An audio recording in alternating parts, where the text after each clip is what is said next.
अतरौली तहसील के तहसील अध्यक्ष वीरेश यादव जी और इस गंगीरी की पूरी टीम को मैं सादर नमन करते हुए धन्यवाद देना चाहता हूं कि आज आपने गंगीरी में एक मीटिंग रखी और इसमें आप सभी लोग उपस्थित हुए।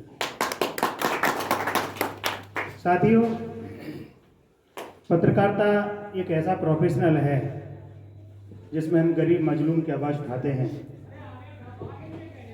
और इसी आवाज़ से शासन प्रशासन चलते हैं। सरकार के बहुत सारे योजनाएं आती हैं, वो आप लोगों के माध्यम से जन जन तक पहुंचाई जाती हैं। बहुत सारे गरीबों की आवाज़ आपके द्वारा उठाई जाती है। मेरा निवेदन आप लोगों से यही रहता है हमेशा कि सत्य की आवाज़ बनकर काम करें। सत्य की हमेशा जीत होती है, सत्य की हमेशा विजय हुई है, असत्य हमेशा हारा है। वक्त जरूर लगता है मगर असत्य असत्य होता है, सत्य सत्य होता है। आज पत्रकारिता को बदनाम करने के लिए बहुत सारे लोग हमारे बीच में उपस्थित हो गए हैं। हमें उनसे डरना नहीं है, बस हमें अपने लक्ष्य पर काम। पत्रकारिता इलेक्ट्रॉनिक हो चाहे प्रिंट मीडिया हो, दोनों ही अपने अपने कार्य करते हैं और दोनों के ही उद्देश्य जन जन तक आवाज़ पहुंचाने का रहता है। हमारे बीच में बहुत सारी बातें आती हैं छोटे और बड़े की। हम लोगों के बीच में ये बातें कभी नहीं आनी चाहिए। पत्रकार पत्रकार होता है, छोटा बड़ा कोई नहीं होता। और जिसने ये मान लिया कि छोटा और बड़ा है तो मैं उसे पत्रकार नहीं मानता। आज जिसके पास खबर होती है वो पत्रकार होता है। बहुत सारे मामले ऐसे आते हैं जिनमें जो है दैनिक जागरण, अमर उजाला, हिंदुस्तान के पास खबर नहीं होती, छोटे छोटे पत्रकारों के पास खबर होती है और वो उन लोगों से वो खबर लेते हैं। हमारे बाबूलाल जी हिंदुस्तान देखते हैं,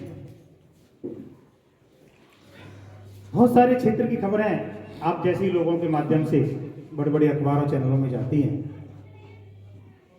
मैं मानता हूं बड़ी घटना पर शहर का रिपोर्टर ब्यूरो जरूर गंगीरी आएगा, छर्रा आएगा, मगर छोटी घटनाओं को आप ही उन तक पहुंचाने का काम करते हैं। साथियों, पत्रकार समाज कल्याण समिति, जैसे बाबूलाल जी ने बताया, मेरे साथ एक कंधे से कंधा मिलाकर चले हैं और यही नहीं, हमने पूरे उत्तर प्रदेश में भ्रमण किए हैं। हमेशा मेरे साथ रहे, छोटे भाई की तरह भूमिका निभाते रहे। हमारे यहाँ जाति धर्म का कभी कोई मतलब नहीं रहा। कौन किस जाति से है, कौन किस धर्म से है, बस केवल पत्रकार है तो पत्रकार है। उत्तर प्रदेश की कमेटी में सभी वर्ग के लोग मेरे साथ जुड़े हैं, पदाधिकारी बने हैं, चाहे वो ब्राह्मण हो, चाहे वो वाल्मीकि हो, चाहे मुसलमान हो। इससे हमें कोई फर्क नहीं पड़ा। काम करने वाला व्यक्ति हो वो हमारे संगठन में काम करे।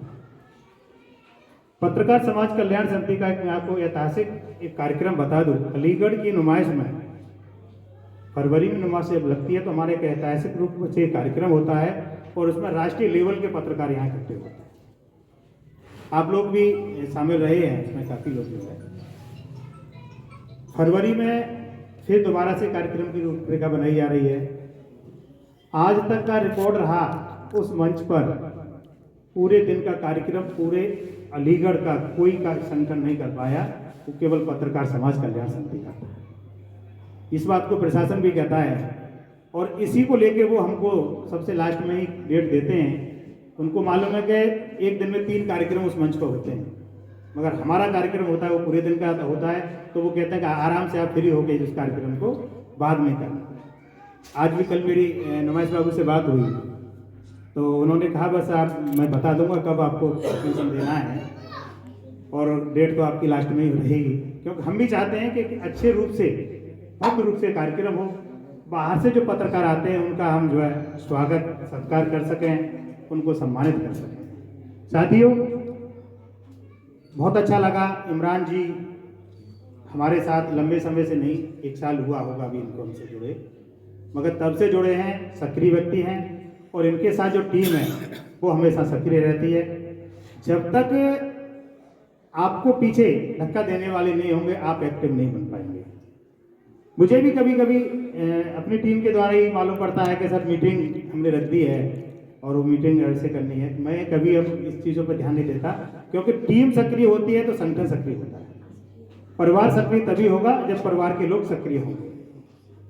अगर परिवार में एक दो व्यक्ति निष्क्रिय भूमिका निभाते हैं तो एक दो व्यक्ति जरूर ऐसे होने चाहिए जो सक्रियता से काम कर सके, तभी परिवार चलते हैं। ये परिवार रूपी संगठन पत्रकार समाज कल्याण समिति हमेशा उन लोगों के साथ रहा जिनको वास्तविक जरूरत रहती है। संगठन हमारा आज भी निःशुल्क है, निःशुल्क हमने चलाया, 6वां साल चल रहा है। कभी हमें शुल्क की ऐसी जरूरत नहीं पड़ी कि हमें हर महीने